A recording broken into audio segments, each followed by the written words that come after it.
Hello and welcome to FPL Mate, your best mate for fantasy Premier League content for the 2023-24 season. My name is Dan, and that's going to be the last time I utter that phrase.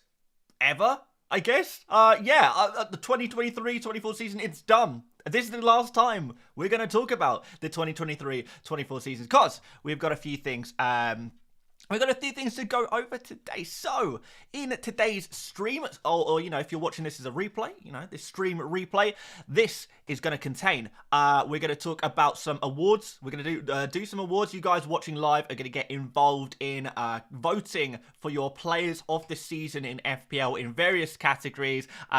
Many people have been nominating players over on Instagram. If you haven't done already and you want to nominate a player for one of the award categories, you can do that over on Instagram at FPL Mate. It's on my stories. You can go ahead and nominate some players if you would like to. We're going to talk about my season, because obviously this has been I would say a pretty difficult season for me in many ways. And I've been going over my season today, really doing a full debrief all day today and trying to figure out what went wrong and what I can learn from it going forward. And hopefully I can maybe, pass some lessons over to you guys as well, because I think ultimately, particularly on this channel, particularly for me, it's always been a learning experience, this FPL malarkey. I mean, I've not been playing for, a lot of people have been playing this game for like 10, 15 years. That's not me. Been really playing seriously FPL for 5 seasons now. And each season I feel like I'm learning something new and something that I can take into the next season. And there's some things that went right this year that I think I definitely can continue to do so in future seasons, but also quite a lot that went wrong, and I want to debrief on that one, and yeah, we'll talk about it.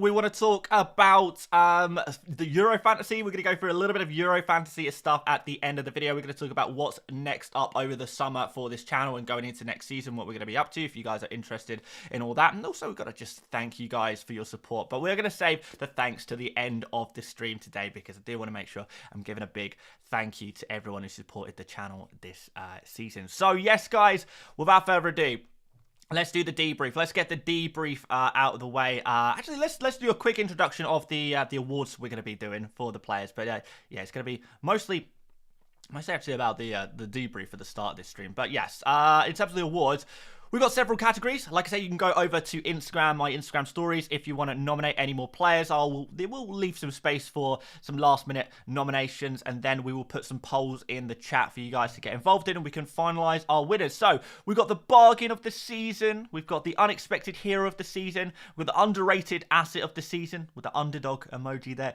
newcomer of the season, future FPL star, and then little categories for each of the positions, as well as our overall player of the season at the bottom there. So we're going to go through all of those today. Yes, we are. But not before we kind of talk about my FPL season. And guys, feel free to flex your rank in the chat. If you've got a good rank, let me know if you're happy with it or not. I'm sure we'll do a little bit of back and forth throughout the stream as well. But my final rank, 126,994th. And that is my worst rank in my 5 years of taking this game seriously. Does that mean I've taken a step back in my FPL ability? Well, I don't want to say that, of course, but it's certainly a disappointment. And you know what? Some perspective, because I do want to try and have some positivity here. We've got to be trying to be positive about things going forward. Not everyone is going to be happy with their rank. Some people will have done very well, others not so much. But I think we can take positivity no matter what. And for me, my positive spin today is that, yes, this is my worst rank in 5 years of playing. However, 126k being your worst rank in 5 years, that's not... When you say it like that, it's not so bad. It's really not so bad. So, doesn't mean I'm happy with my rank. I'm very much not. And we want to debrief on what went wrong. So, this was my final team, my final score, 69 points. What a great number, by the way. It didn't go as right as it could have done. Now, Munoz was my differential hero of the final game week, so that differential did come off pretty well there. But my big decision going into game week 38 was whether to sell De Bruyne and Isak for Salah and Mateta, or to sell Gordon and Onana for Raya and Elise. Now, it was a 50-50 decision on the final day of the season. And I have to tell you guys, I went for the wrong side of the 50-50. The wrong side of the 50-50. If I went the other side, if I went for the Mateta and the Salah move instead of the, I guess, playing De Bruyne and Elise, and the goalkeeper switch, of course, which I also dropped points on, the difference in points was something. It's like 20 points difference. That one swing, that 50-50 decision at the end of the season, has basically defined whether I got into the top 100k or not, which is really, really disappointing. So really disappointing end to my FPL season. But ultimately, you know, you shouldn't be in a position where you are depending on the final game week of the season to hit your target. And that's exactly something that, you know, I obviously coulda, woulda, shoulda. If I'd gone the other side of that coin toss, then, yeah, I would be sitting here with a top 100k finish, and I might be a little bit happier. I don't think I would be super happy, even if I was like 95k. I don't think I would be super happy with myself because I know I can do better. But ultimately, I should have laid the groundwork for that earlier. You know, I shouldn't have even been in a situation where a coin toss was deciding whether I was going to be in the top 100k or not in the final day of the season. Shouldn't have been in that position. So what went wrong? Well, I can actually pinpoint what went wrong when it went wrong. So let's go back to, well, we'll have a look at this page. So this page shows my game week history, I suppose. And the season, for me, actually started very, very strongly. And I was very, very happy. And I think this is going back to a lesson that I've definitely learned over the last few seasons, is when you are picking your Game Week 1 team and going through the first few game weeks of the season, go template and go flexible. If you go template and you go flexible, you will be able to create yourself a solid rank for the first part of the season. And that's exactly what happened. We went from Game Week 1 rank 170k, a little bit of randomness in the first few game weeks. We always see a little bit of up and down in the first few game weeks as ranks start to kind of adjust for, I guess, variance that is less substantial over longer periods of time. And we kind of settled by game week 8, 9, 10, 11, 12. We settled around, you know, the 150k or less, which was great.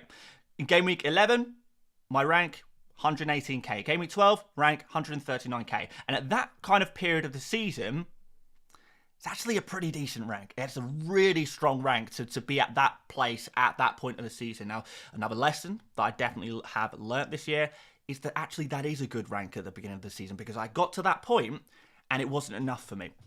And I started treating the FPL season as if it was later on in the season than it actually was. Where actually I should have been looking to continue to tick along, continue to slowly rise up the ranks and let that continue on. I didn't do that, because you know what happened in game week 13, because you can see clearly here when the season started to derail. Game week 12 was a bit of a red arrow, but, you know, nothing significant really from game week 13, 14, 15, 16, you know, all the way up to game week 20.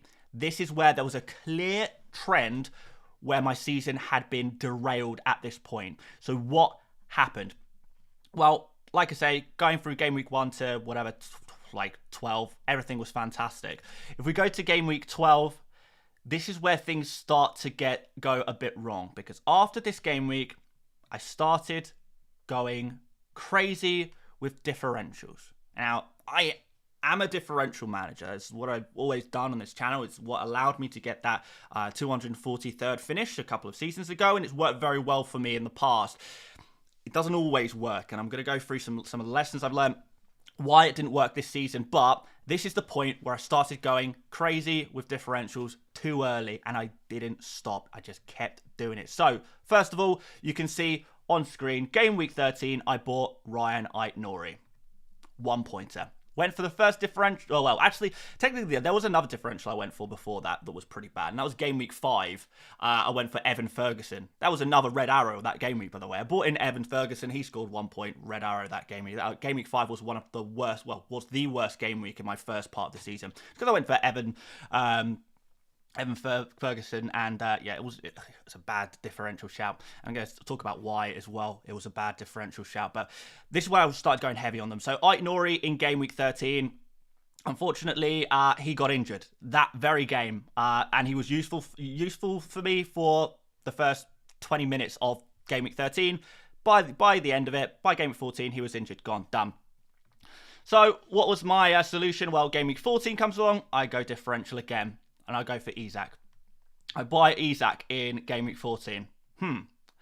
Not great, because Isak wasn't in particularly good form. I mean, I saw potential there maybe, but he hadn't shown enough form at that point. He'd only just come back from injury, and he hadn't really shown enough form that I should be going for him. You know, he just scored against Chelsea, but after that, blank, blank, blank, blank, blank, and then Isak gets injured. So what is my solution to Isak getting injured? Well, I bought another differential. Game Week 16 comes along. I buy another differential. Brennan Johnson. What am I thinking? More differentials. Just keep hammering them over and over again. And by the way, Game Week 17, Brennan Johnson gets injured. So another differential I bought in gets injured once again. And by the way, at this point, my team is looking pretty thin. I mean, I've got Trippier here who's injured. I've got Isak here who's injured. Taylor, he was injured at the time as well. Or was he 0-pointer? I don't know. Mubama had to come in for my team. Ait-Nouri still wasn't at the top of his game. Johnston's, you know, getting hardly any minutes because he's injured. So Game Week 18 comes along. What do? Another differential. Gusto this time.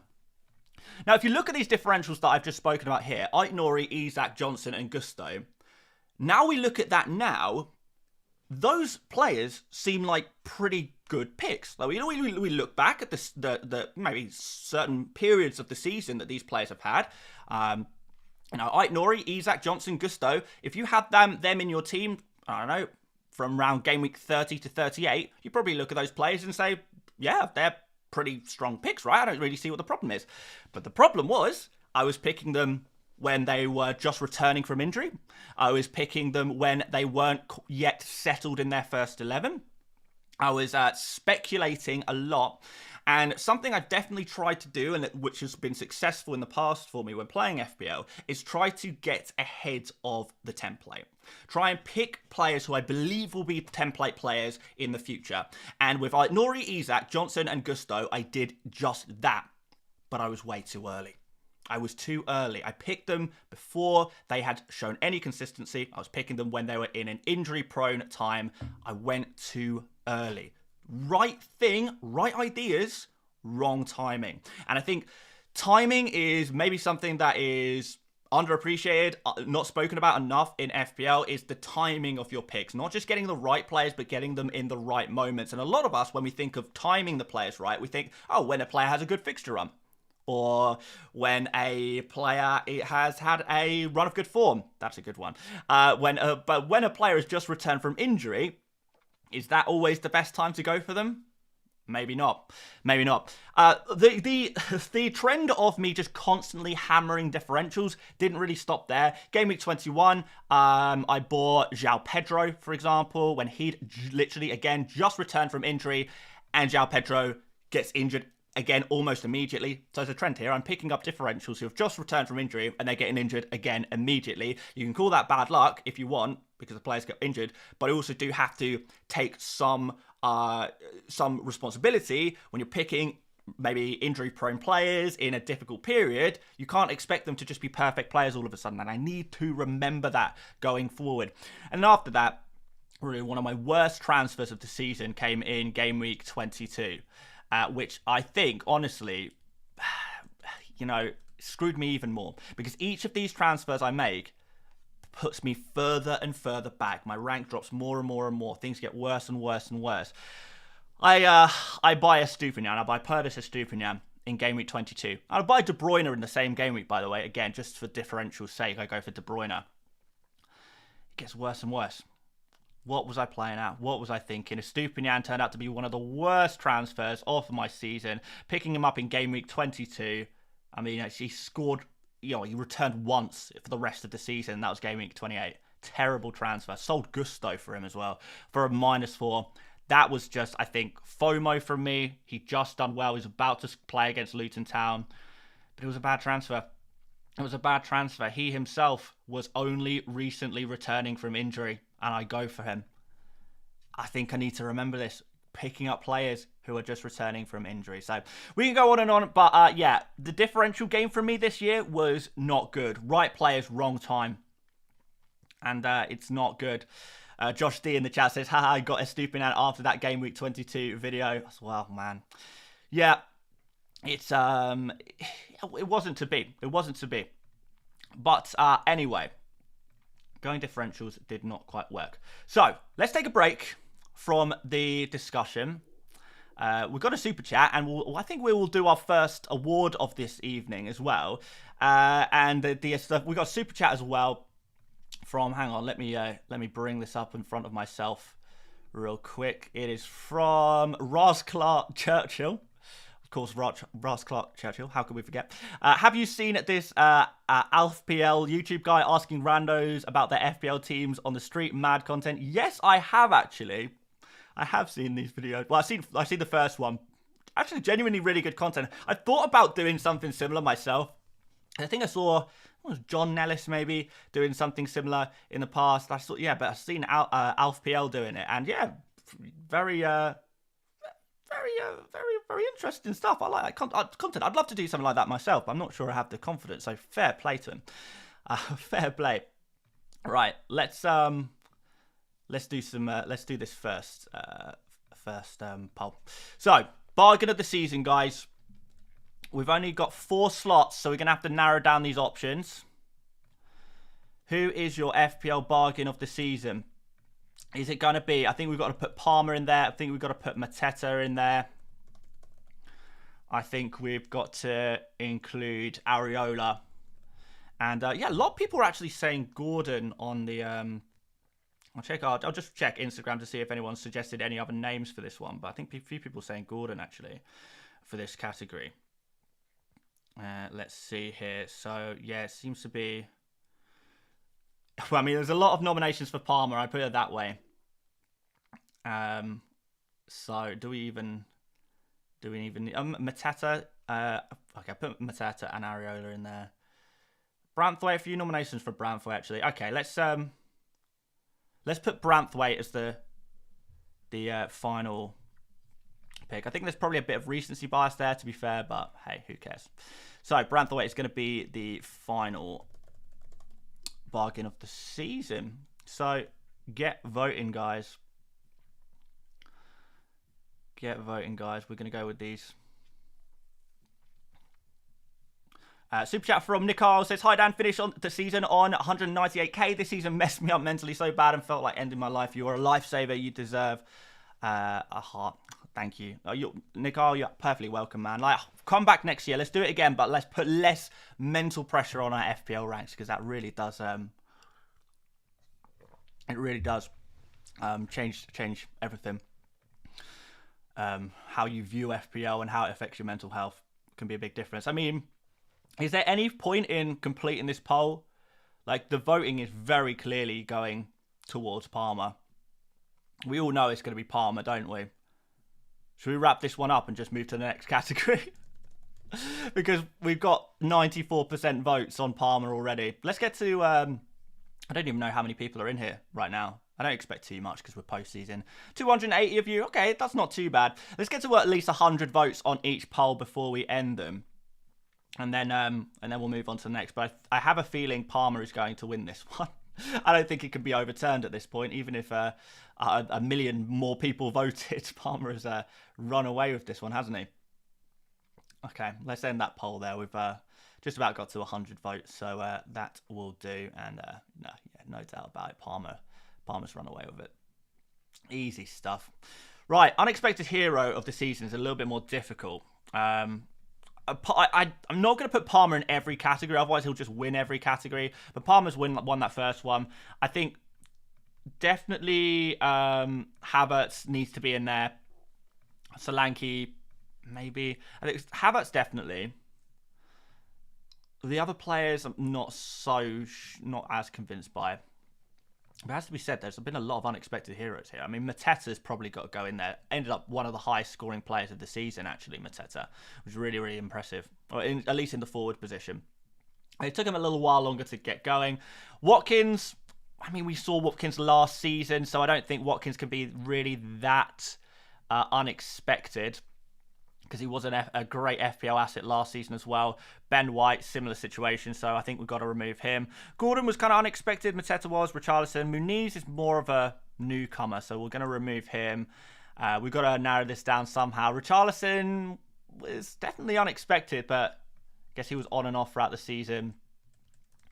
Guardiola is definitely recency bias, so I guess it leaves us for unexpected hero of the season with these 4.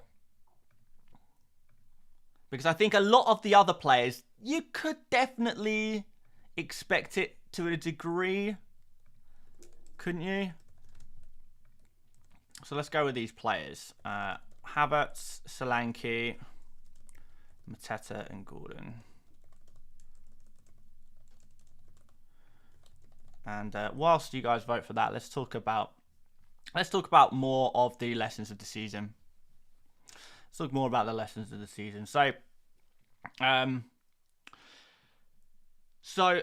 written them down. So these are my takeaways, and saying this out loud, writing this down is hopefully going to help me to commit to this a little bit more next season, really. However, this is my advice that I would give to myself at the beginning of the season. Maybe it helps you guys as well. So, first of all, start the season with a flexible template team. Now, the 2 seasons of the last 3 that I started really well in. So, in the last 3 seasons, 2 I started really well, 1 I started pretty poorly. The 2 seasons I started well is the teams I started template and flexible. The season I didn't start well, the team was not as flexible as I would have liked it to be, and it also had too many differentials. So starting off the season, you go flexible, you go template, you make sure you can easily get to various different assets if things change very quickly, but also go for players that you know are reliable, because the players outside of that, the players who emerge, are going to come at random. We all know, I know it's easy to say now, Palmer, amazing FPL asset, but going into game week 1, 2, 3, there was no indication, 0 indication that Palmer would be the top scoring FPL asset of the year. If he was the 1000th, if someone asked you at the beginning of the season, right, is Palmer going to be the number 1 point scorer of the season, or is he going to be the 1000th top scoring FPL asset of the season? You would be more likely to say the 1000th best scoring FPL asset of the season. You really would. So go template at the start of the season, because players who emerge and are going to be great after that are going to be random. Don't try and predict them. It doesn't work. You can't do it. It's too hard. It really is too hard.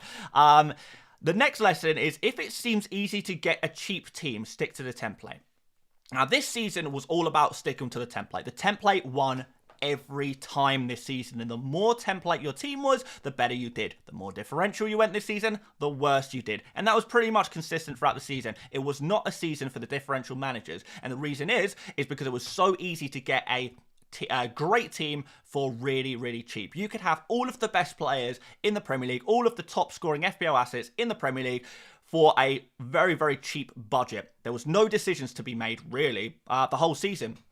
Now, I can sit here and say, oh no, I can't believe it. I as a template manager, I was so hard done by this season. The template managers beat us. As a differential manager, I feel so hard done by. Us differential managers, we really got a hard rap this season.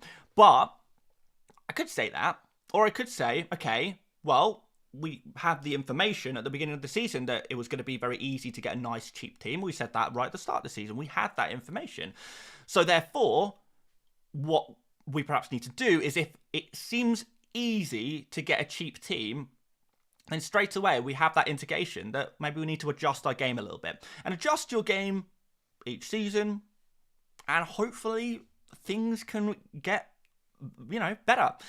Each season is different. Treat each season differently, rather than going into every season with the same mentality. I think things, depending on player prices, that's the biggest factor. I think player prices will to a big degree define how a season should be played. And I played this season wrong, quite frankly.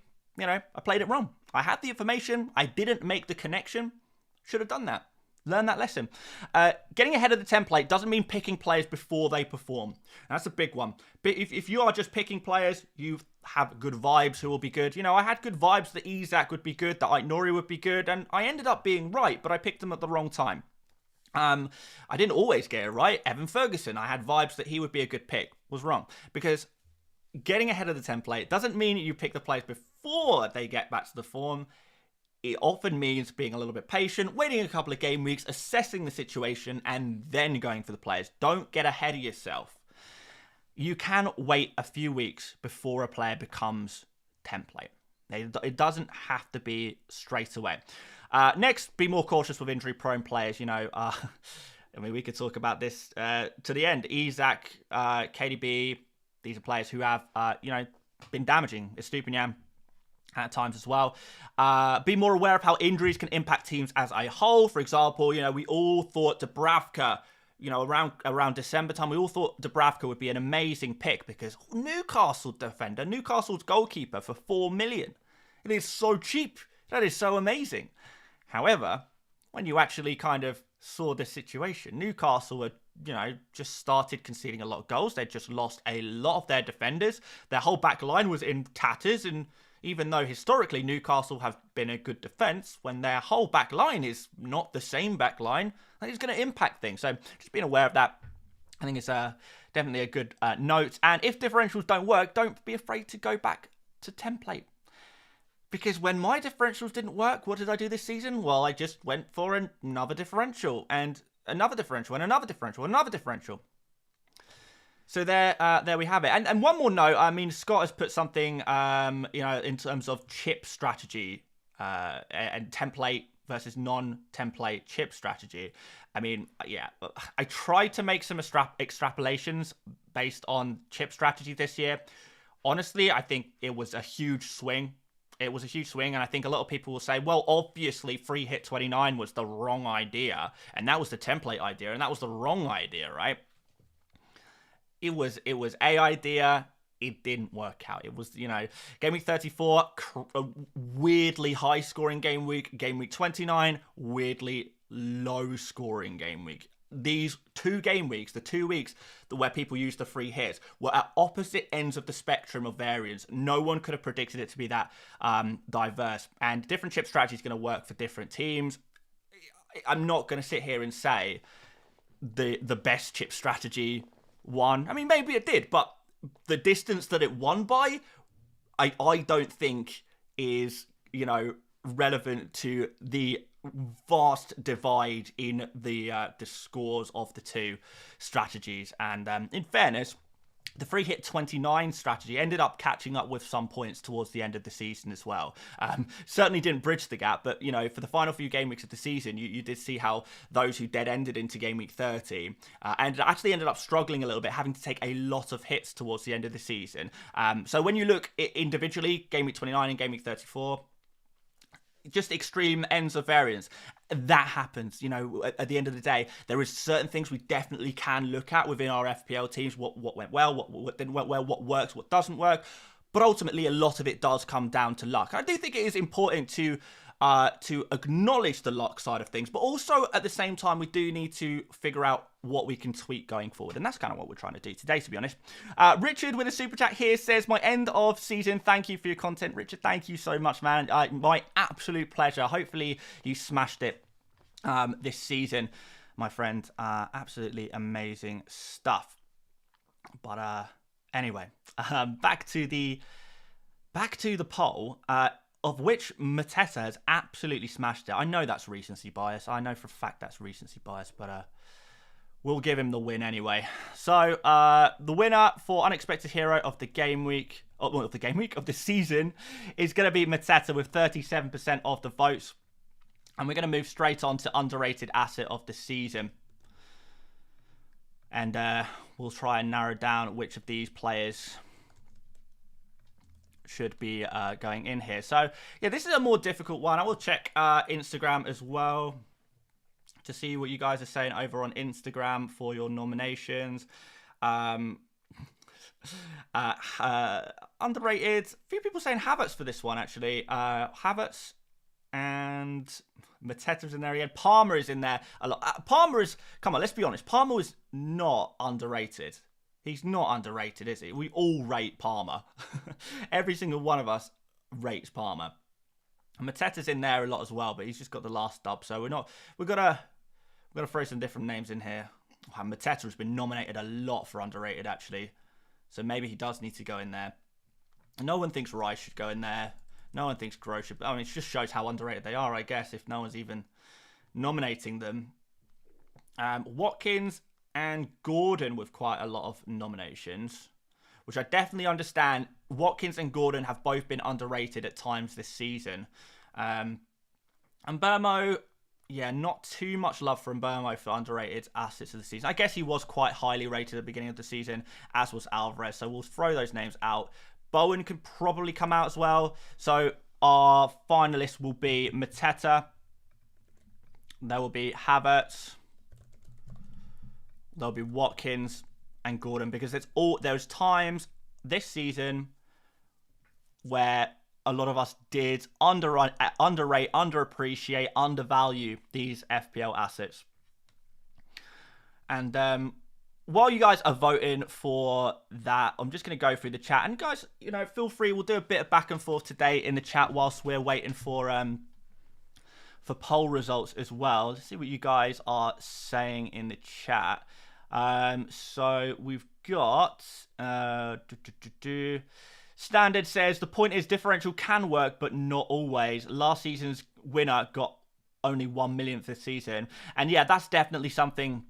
I think if anything is going to make you, if you've had a bad season or had a season you're just not quite up to your own standard like me, I think a huge way to make yourself feel better is to acknowledge that the last year's winner of FPL, who also, he finished like 200th the season before he won FPL. He finished like 1 millionth this season. I don't know what his final rank was, but I imagine it's still around 1 million as Standard has suggested.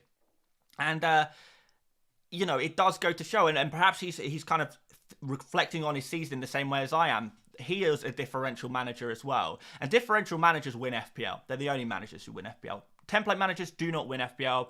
They rarely get in the... Well, these days, they rarely even get in the top 1,000. You have to go different to do that. It didn't work. Differential managers... Being a differential manager just for 99% didn't work this season. And fortunately, himself and myself are part of that 99%. Not that I'm anywhere near his level, of course, because he's actually won FPL. I can't say that. I'll never sing that. Scott says, I disagree the template one. Oh, that was about the chip strategy thing. No, I think that, the chip strategy was just extreme ends of variance, and actually it didn't turn... There was not that much... To be fair, I think the template was equally free hit 29 as it was 34. It was like a 50-50 split, so there wasn't really a template there. FPL Discomfort, what's up, Kieran, says, I'll be honest, free hit 38 was good, but Bus Team did well, still over 100, but I may need to reassess for next year. Yeah, to be fair, I think if you've planned well, I think it's fairly easy to get a high score in Game Week 38. A free hit's nice to have in any given game week, but it's about using your free hit to maximise your points, really, isn't it? But there we go. Kabalash says, I think Gordon should win. Oh, that's regarding the cheap player of the season. Matthew Voss says, Dan, would you ever play FPL Draft? I mean, I play it casually, but it's difficult to make content for because everyone is in such different situation. Mark says, is 559k good for a first proper season? It's definitely pretty decent. I think, if I'm totally honest, I would say these days, anything in maybe the top 250,000 places is a good season. It's a good season. Scott says, I was bored at work today and worked out on average, I captained my 5th highest scoring player every week. Man, yeah, captain's got to be important. KFM Gold, first full season, 89k, very nice indeed. That is a very good first season, really good first season. But no, for sure, top 1 million first try on your first try, I think is good. It's absolutely fine. All right, let's wrap up that second FPL underrated asset of the season. We're going to give it to Watkins. We're going to give it to Watkins, and we'll move on to the next poll, which is going to be newcomer of the season. So let's start off that poll, and then we've got another super chat, which I will read in just one moment. Who's the best FPL newcomer of the season? I think a lot of people were saying Doughty over on Instagram, but I definitely think we need to put in Jackson. I think we've definitely got to include Kudus and Muniz, but I also like... The thing is that all of these newcomers are like good shouts, aren't they? I think the easiest one to remove is probably Morris, because I don't think he really ever found consistency. Muniz was only good for a brief period. So maybe we remove him. And yeah, Doughty, similar situation. Only had a brief period really on top. Problem is, recency bias will define that Guardiola wins this one.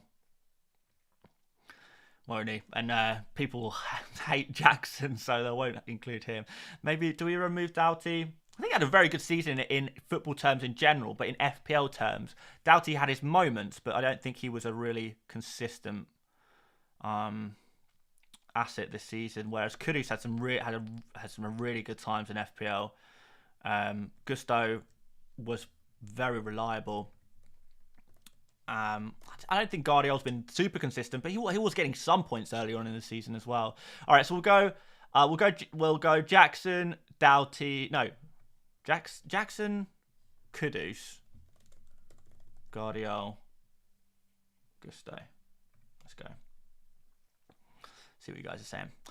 Super chat here from Linus K. Nice to see you, Linus, again. Thanks for all your videos and streams, Dan. I had an awful season. We go again for 24-25. Hashtag Mbumwe. Linus, thank you so much. You're an absolute legend. And yeah, thank you for sticking with me, my brother. Really, really appreciate the support, and a very generous super chat as well. Absolute hero. Cabalage says, Dan, for my first season, top 50k, and wasted all my chips since it's my first season. That good? Of course it is, man. Top 50k is really good. It's better than I did this year. Babco says, first season, top 2k. We found ourselves a template manager, I think, to have a finish like that. Crazy. Aaron says, I finished 142k. I'm okay with it. I won my draft league. Really appreciated discussing it with you through the season. Nice one, man. But yeah, again, I don't think there'll be FPL draft specific content. It's just too hard to, it's good. It's easy to talk about the best picks in general, but without knowing the individual teams of 1 million different draft players, it's very difficult to see, who's available on the waiver wire and who isn't. So it's much more difficult. Hopefully the tier list videos, I've heard from people who play draft, have mentioned that the tier list videos are quite good because they cover quite a lot of players. They can be quite useful. But there we go. Cabalash says, Dan, where is Douglas Luiz? Maybe he could be underrated, to be fair, but I think Watkins probably rightfully pips him for that one, to be fair. Right, yeah, as expected, Guardiola has won the newcomer because it seems to be that the trend here. Well, to be fair, Watkins, maybe not. But certainly the trend with Mateta suggests that recency bias reigns supreme again. To be fair, he did have a very, very, very strong end to the season. So I'm happy to give it to him. Because he was useful. Let's have a look. Let's have a look at Guardiola's season. Did he end up being one of the highest scoring defenders? I imagine he probably did. He did. So, no, you can't completely write him off. He was out for some periods of the game.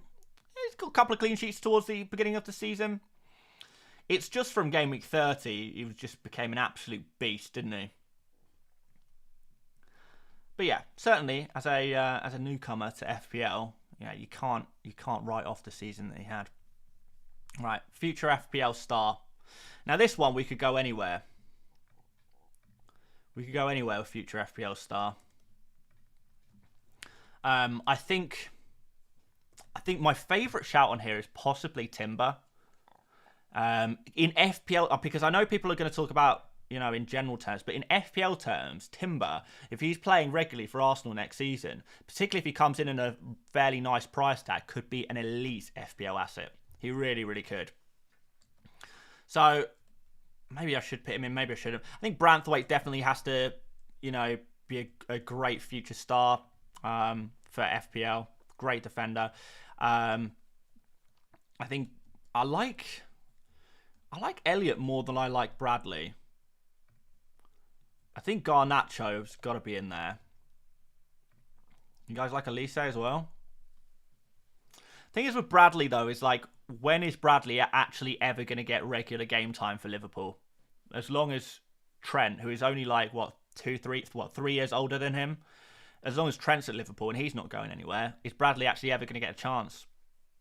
So it's Mainu. We're not just talking about best players in the future. Mainu is is a kind of a central midfielder. I don't think he's ever going to be a great FPL asset. Højlund, could be a future FPL star, but I know this is going to be a Manchester United hijack of the poll. And actually, I don't think we've seen enough. Højlund played so many minutes this season, I don't think we've seen enough FPL prospect from him. And Garnacho definitely is a player who's done better than Højlund this season, has emerged in the same season. So for our Manchester United delegate, I think Garnacho's got to be in there. Elise, particularly if he gets a transfer move elsewhere, which is expected by a lot of people, could be interesting. Trent might move into midfield. He might, but I don't think we can count on that necessarily. Okay, but yeah, we're talking strictly from an FPL viewpoint. So Elise, Garnacho, I think have got to be in there. Maybe Timber as a centre back is Braithwaite as a centre back is not going to be quite the same. So let's go Timber, Elliott, Garnacho, Elise, because we're trying to think from an FPL perspective. We've got Timber, Arsenal, young Arsenal defender, is going to be a main starter when he gets going. Elliott, a Liverpool attacker. Liverpool attack is always amazing. Garnacho just showing some, pure raw ability at a very, very young age. Elise is, in many ways already an established FPL star as long as he can stay fit. This player is absolutely elite. And in fairness, one of the reasons I'm not massively convinced by Elise for this category is that he has actually, he's already kind of proven that he's a future FPL star. I mean, last season, 2 goals, 11 assists. He'd already started showing some potential there. But I guess 10 goals this season, goals are where you get your FPL points from. And then we're talking about FPL future stars. Looks like Elise is running away with this one. Yeah, I'm not totally surprised. Mark O'Reilly says, let's do a poll for the best FPL content creator for fun. Yeah, I don't know if that's... I mean, first of all, I'll lose and end up feeling really quite crap. I mean, to be fair, one of the things that has been massively beneficial to my mental health this year is to try and stop comparing myself to other FPL content creators and instead try and focus on what I can do best for myself rather than constantly trying to compare myself to other people. I think it's a pretty healthy thing to do. So, yeah, if you want to go away and do your own polls on who you think the best FPL content creator is, go for it by all means. But yeah, I really am trying to not compare myself to other people at the moment, because certainly when my rank was not looking as good as some other FPL content creators, I was really, really being super hard on myself, and it was actually ended up genuinely impacting my mental health in a bad way, and that was not good. That was not good. So, yeah, the less we talk about that, the better, I think. But, yeah, I will not be comparing myself. But, Mark, I really do appreciate the super chat. Regardless, you run your own poll. Run your own poll. I can't. Don't let me see it, though. I don't want to see it. I mean, there's been some polls on Twitter, in particular, this season, which, again, have not been great for me, anyway. But, yeah, everyone's entitled to their own opinion, and you can prefer any content creator you like, but I just want to focus on what I can do the best. Right, Elise's won this poll. So, there we go there. Nice and easy. Goalkeeper of the season, I think, is a little bit tougher. But we have already narrowed down our players for these final categories. So, let's whiz through these polls, and then we're going to have a look at Euro Fantasy. So, different players in here for different reasons. Obviously, Ray are really high scoring. Getting clean sheets very constantly. Very consistent consistent goalkeeper. But Pickford actually ended up being the highest scoring goalkeeper of the season in FPL terms. And possibly one of the most underrated FPL assets of the season as well. We did get a lot of points in the later game weeks, but actually, in certain periods, he was doing really well. And a big part of that is how many saves he made this year. And how, because Everton's scorelines were typically fairly low, what we saw is Pickford often picking up the bonus points. So in FPL, I know in general terms, people probably say, well, Raya's the goalkeeper of the season. But in FPL terms, I think Pickford definitely did really, really well. Areola is definitely got to be in a shout because he was so important to so many FPL teams because of that cheap 4 million price tag. Really, really great stuff. And he proved to be a very useful FPL asset. We could throw in Dubravka here as a cheap goalkeeper as well, but he never really performed as an FPL asset. Whereas Areola, actually, for good periods of the season, ticked along quite nicely in periods where there wasn't really any other goalkeepers to go for. Areola for the penalty saves as well, definitely something that made him a hero for certain times this season. Minimal says, mate, are you going to do EFL fantasy next season?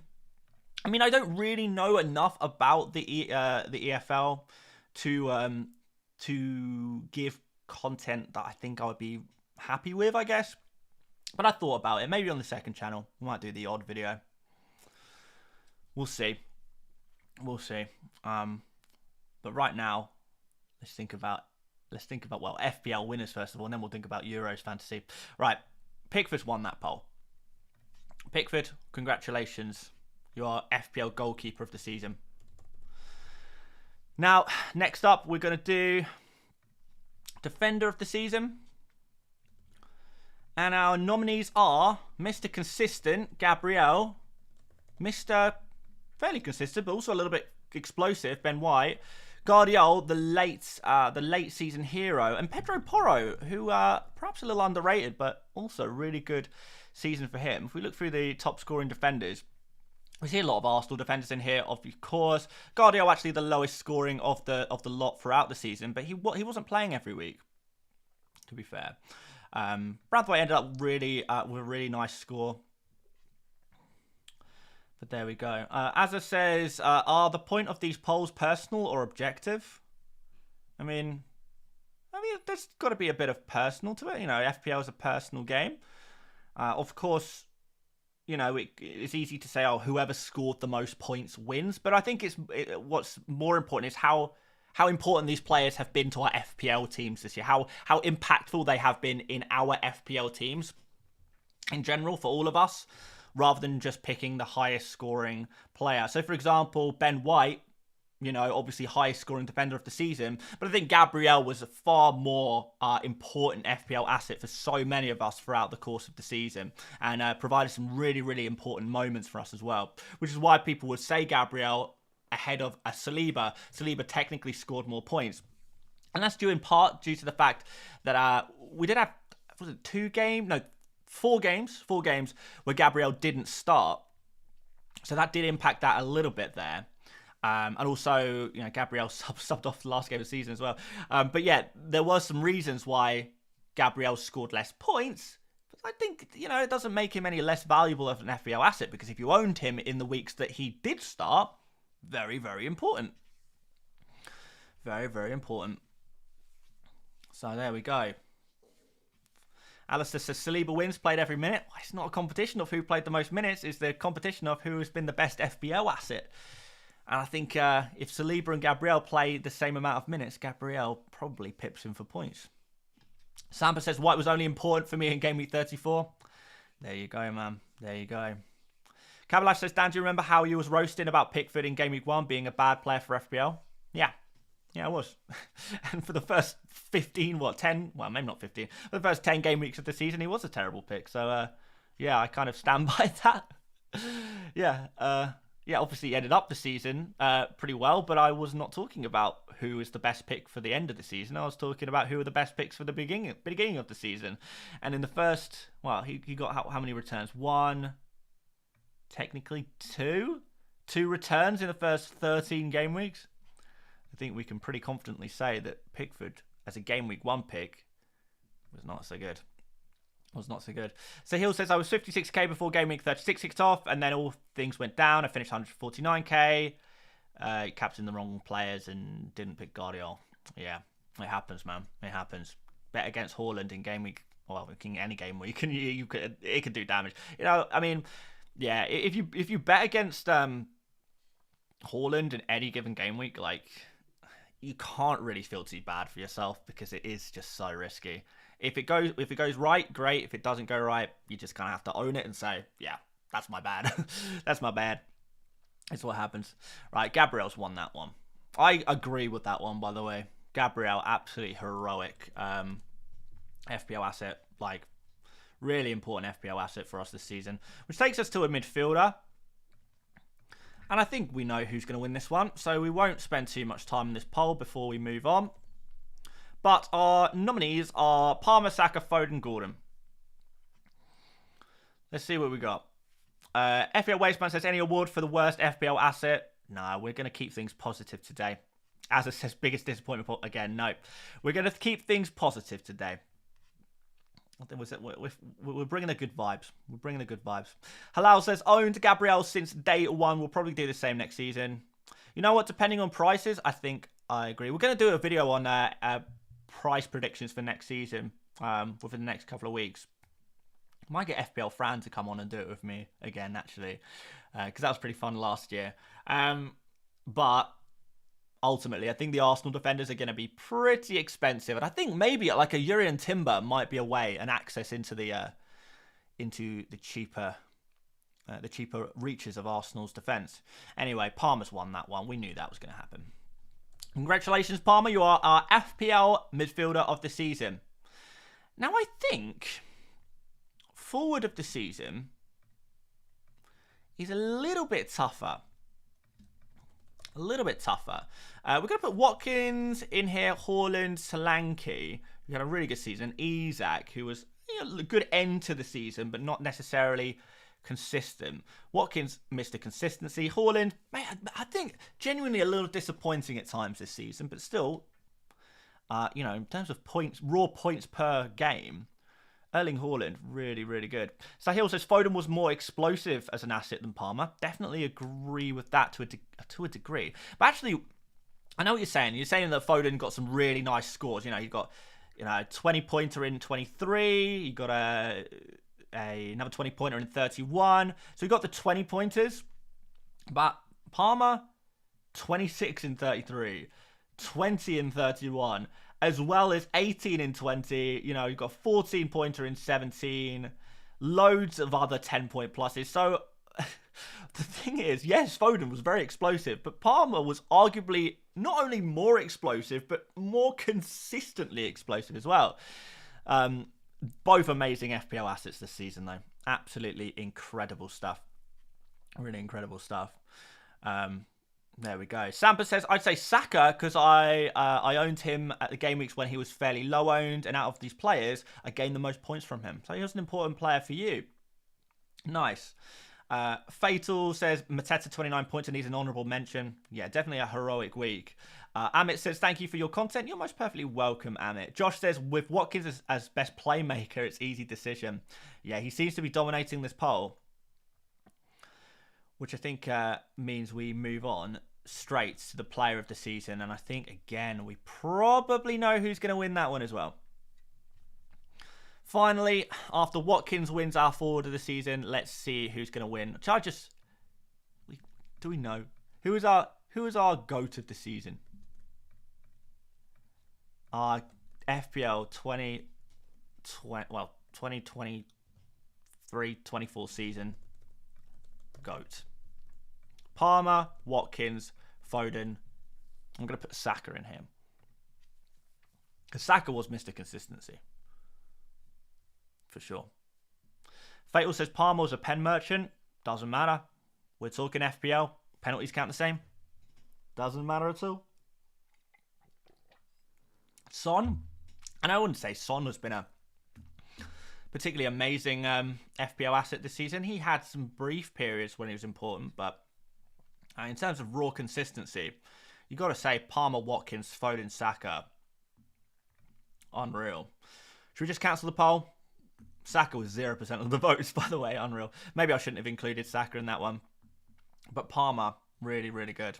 Jean-Francois says, thanks for your content and previous tips. Love from Mauritius. You're most perfectly welcome, man. And you have a beautiful country. Sahil says, any video price predictions? Yeah, we'll do that at some point soon. Right, end the poll. Stop the count. Palmer wins. There we go, guys. Right, let's have a quick look at you. Actually, no. Okay, actually, I do actually have a list of things I need to go through today, and the next on the list is actually FanPrints. So, guys, yeah, another shout out to FanPrints. You guys have been actually, in fairness, smashing it, making purchases on FanPrints over the last 24 hours. Which I really, really do appreciate. But guys, we've got loads of fantasy football and football-related gifts and mini-league prizes in particular at the moment are in store, including mugs that have your rank on. So you can get a mug that kind of celebrates your season. Now Game Week 38 has passed. The website is fanprints.uk. It's in the description. This is a business I run with a friend, and it is... you know, genuinely the best way of supporting the channel is by making a purchase through FanPrints, and you get something genuinely awesome in return. So yeah, mugs, t-shirts, and posters and prints. Lots of it is customizable as well. And yeah, check it out. And I think you guys will be glad you did. Moving on. Euro 2024. So, yeah, for those of you wondering what's going to happen next on the FPL Mate YouTube channel, well, we're going to be doing a little bit of FPL preview content, but also, let's go get this game. So the rules are slightly different in Euro Fantasy. We're not going to go through that today because it's a long thing. It's a whole thing. I actually cannot work out how to select players on this. So I'm just going to autofill because that seems to be the only thing that works. I mean, I click I click search players or add player. Nothing happens unless I'm missing something on screen. Like you can see, guys, here, I'm clicking. Nothing's happening. It might be because I'm on Mac, potentially. So, yeah, if anyone knows what I'm doing wrong there, please do let me know. But at the moment, we're just going to have a autofill team. And... we'll adjust that before the deadline. Let's go Kai Havertz, captain. Let's go, baby. Enter a team name. Come on, Euro Mate. Show Team Gang was the FPL name. Let's go Euro Mate. Wait, spell like that. Euro Mate. Is Euro similar to the format of World Cup Fantasy? Yes, my friend, it kind of is. Euro Mate, good to go. All right, am I in? Can we make free transfers here? Is it gonna work? Click make transfers. How do I choose a replacement? Aha, it's working now. No, it's not. Yeah, for me, I don't know why it doesn't seem to be working of how to replace players. Maybe it works on the app. Maybe it works on other modes of I don't know, on other desktops, but yeah, I'll figure this out. Do I just need to adjust the screen maybe? Is there like, is that actually it? Okay, so it's hidden. Right, it was hidden because of the screen width. Oh well, web design issues, unfortunately. All right, so I'm not going to make a team today because I'm going to save that for a video. But what we're going to do is we're going to make a league. So we're going to create a league for you guys to join.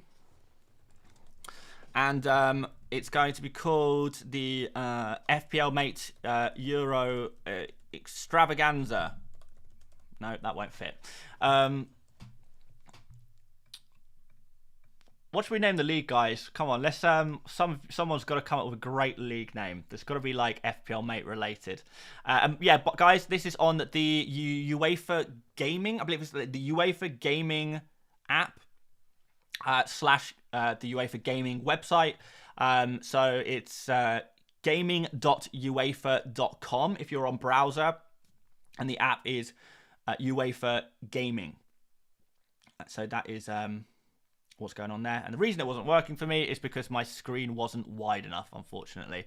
So yeah, I will be building a team, but we are going to do it for a video this week, which I'm actually kind of looking forward to, looking at the kind of first ideas for going ahead. So anyone got any great ideas for a league name? Because I can't think of anything.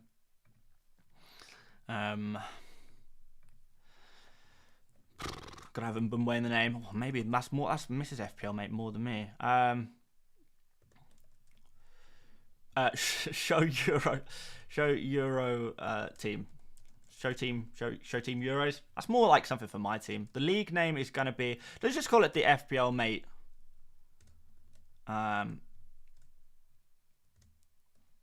FPL Mate Super League, Euro,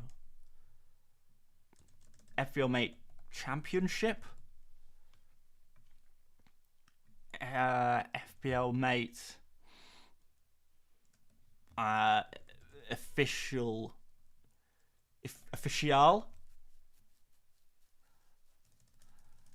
FPL Mate Pro League. Oh, I like that. Oh, maybe just or should I just call it? Should I just call it? You know, we'll just. Oh no, I know, because they have. Do they have a leaderboard for top leagues? So in that case, youtube.com/ I can't do /. Okay. Well, in that case, FPL Mate YouTube League. That fits. FPL Mate YouTube League. Okay. Yeah. And then people will search FPL Mate with, on YouTube. Yes. Get the free promo in. Okay, right. Here we have it. We've got a league code for you guys to join. So league code is in lowercase HZF, in uppercase C, uppercase W, lowercase h. So lowercase h, lowercase z, lowercase f, uppercase C, uppercase W, lowercase h. Please do feel free to join. I'll also give this a shout out in future videos. If you want to make your team at a later date, we'll also give this code a shout out on Twitter, Instagram. We'll do it on everything. I'll put a link in the description as well of this video at some point in the very near future. So there we go. The FPL Mate YouTube League. Feel free to join. It'd be good to see how many of you are getting involved. No members so far, but if I click refresh, have we got any of you in here? It still says no members. Oh, we got 7 members. Okay, nice to see a few of you guys in here already. Awesome. Can we put it in the comments? We'll click invite friends. Copy auto jing. Okay, we're putting it in the chat. Links in the chat as well. But because of the chat delay, you'll already know that by now, by the time that you've heard me say it out loud. Okay, cool. Right. Yeah, feel free to join, and we're going to get the competition going. I'm looking forward to Euro content personally, guys. Hopefully a few of you guys are getting involved as well. If not, then absolutely fine. You know, it's absolutely fine to take a break, but it'd be good to see you for some of the content there as well.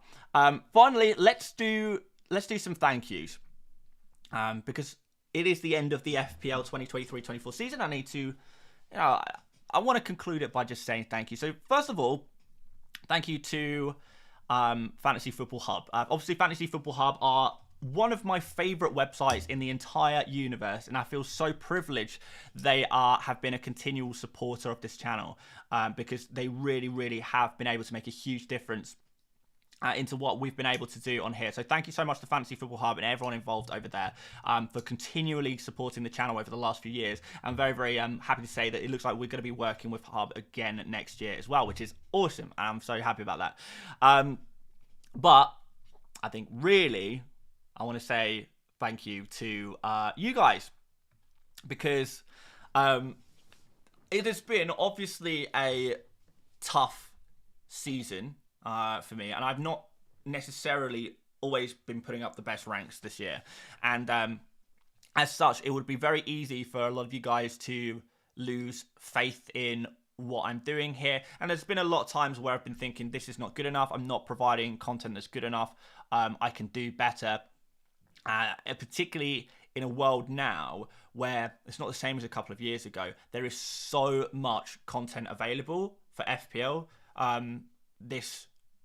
In these days, there's so many FPL YouTubers now. There's so much content on everywhere you can find it, and yet so many of you guys have chose to stick with me. Despite all that, despite, very easy to stick with me when I'm on my like kind of insane 243rd season in the world season. Yeah, understand that. But to stick with me through a season which has been rougher and, often lending lots of words of encouragement, lots of kind words. I've had a lot of messages from you guys as well, telling me about your ranks and thanking me for the comments, for the content. And I haven't been able to reply to everyone, but it really does mean so much. And there has been times this season where I've been pretty much feeling down and pretty miserable about my season, about my content in general, and just feeling not good enough. And there's been some times where, there's been just been some rough times for me this season, particularly on social media and stuff. And the words from you guys have meant so much to me and really, really kept me going.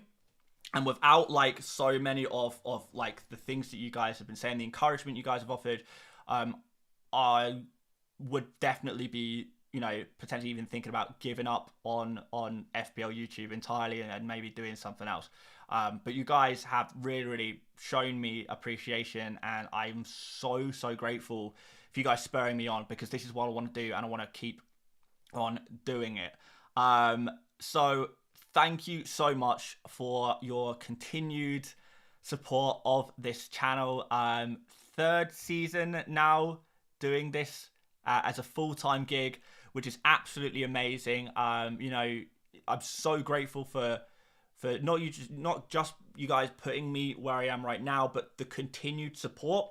I think it would be so easy for you guys to go elsewhere, and yet in many times you haven't. You've chosen to stick with me, and I love you guys for that, and I'm eternally grateful to you for that, because I am living my, this is my dream job. I love YouTube. I love making videos.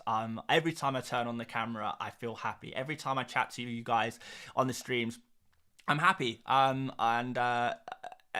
you guys make me happy, and I'm so grateful for that. So thank you. Thank you for allowing me to do this for another year. I hope you'll allow me to do this for another year and stick with me again for another year. And let's see how long we can keep the FPL Mate train going, because I'm loving every moment, and I owe that all to you guys. So thank you.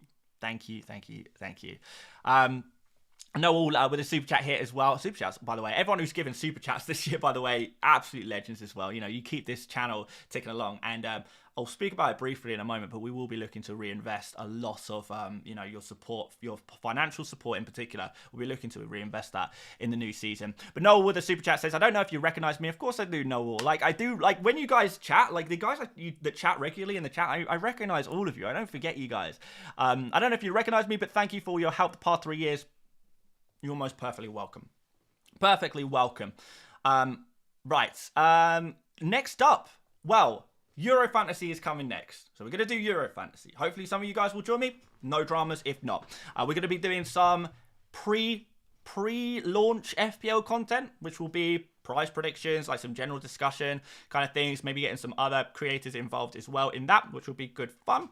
But more casual, laid back, chilled, just to kind of scratch that FPL itch whilst we are in the off season. So we'll do a bit of that as well. We are going to be introducing more members related stuff, because obviously a lot of you guys are also members of the channel, supporting that way, and I feel like we're just not giving enough back to the members at the moment. So we are going to be introducing a new private chat Discord server for members only. I know I said previously I don't really want to paywall content, but we'll be doing members-only streams, just to allow me to have a closer kind of chat with members and just show my appreciation that way. I don't think really there'll be too much paywalled content necessarily But you also have like I guess early access to a lot of my kind of spreadsheets and graphics that I create. I put them all in a folder, so members are going to get access to all of that stuff next season. So you guys can just download that yourself. We might maybe do some audio related stuff as well. But yeah, basically we're going to give back more to members next year because yeah, I got to give you something. I've always hated the idea of paywalling content, but at the same time, I've got to give you something. Maybe we're probably going to do some prize mini leagues and stuff like that as well. There's going to be more stuff. Jeremy with a super chat here, $10 super chat. Thank you so much, Jeremy, man. Thanks for another awesome season of great content and a lot of fun. Looking forward to the next season and Euros. Let's go, baby. Let's go, Jeremy. And yeah, finally, there might be a podcast in the works for next season. There's been discussion. There's been discussion. Well, heavy discussion. It's pretty much, it just needs signing off now, really. But yeah, studio-based, excellent guests. It's been in the works in some capacity or another for the past couple of months. And yeah, looking forward to announcing it properly within the next few weeks. But it's going to be a big one. And I'm going to lose a lot of money. It's a big financial investment, but that environment, that financial investment has all come through your guys' support over the last, I guess, year or so. We're going to be reinvesting that and trying to continue to push the boundaries and increase the quality of FPL content available out there, because we do something, you know, definitely something we want to do here is consistently raise the game for FPL content. That is a big thing for me, and I want to continue to do that. And I think a lot of that is going to be to do with doing some studio-based stuff and getting some good guests on and things like that. So that could be a bit of fun. But anyway, guys, I won't say any more on that for now because I do want to announce it properly. But I thought I'd give you a little preview there. Yeah, once again, thank you so much for everything you've done for me this season. I hope you've all had you know, decent ranks. I hope you had some good ranks, and if not, we're gonna go again next season. You know, you and I were in the same boat. If you're not happy with your rank, we're going to go again next season and we are going to smash it. I can feel it already. We're going to take some lessons. We're going to go forward. We're going to dominate Euro Fantasy. That's going to be the palate cleanser for the new FPL season. And then we're straight back in the game and I cannot wait. There we go, guys. Thank you so much for watching FPL Mate for the final time in FPL 2023-24 season. And I will see you later, mates. Bye-bye.